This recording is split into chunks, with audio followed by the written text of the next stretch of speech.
السلام عليكم ولا جنا سي شرقري سبسكرايب نقول فدان ku dhufan like-na saar wax xigmadaheena taxanaha ahaa ee carabtii hore nin baa ku yiri gabadhiisii madaxweyne dalka wuxuu amray inuu nin kasta laba dumar guursado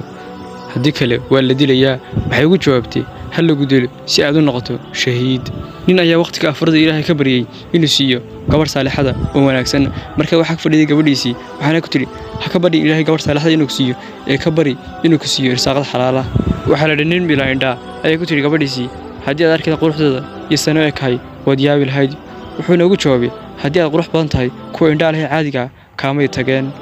waxa la arday ayaa macalinkiisa weydii macallin maxaa lagu jimciyaa xuruf ziyaada waxaan ugu jawaabay sa'altumuniha maalintii labada ayaa u yimi wuxuu ku yiri macallin maxaa lagu jimciyaa xuruf ziyaada wuxuu yiri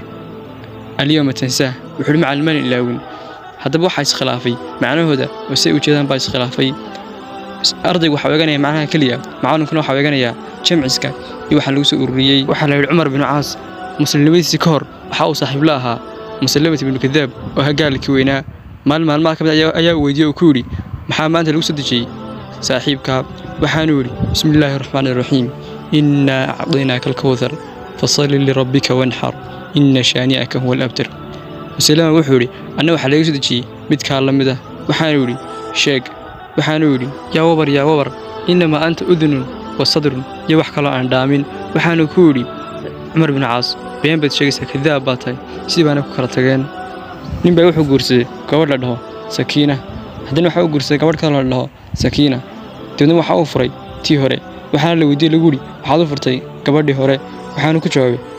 hadii kulmaan 2 sekund sani xudif awalhuma waxa la xadfaa tii hore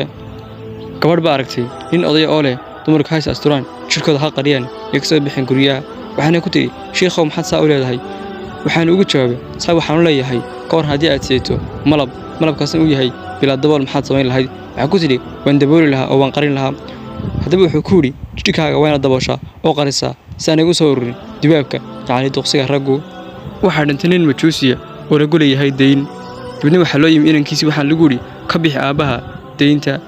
waxaan ugu jawaabay haddana aabahay ka bixiyo deynta aabahay janno ma galaya waxaan ugu jawaabay may wuxuu ugu jawaabay haddaba anaga taga guriga aabahay naga taga naarta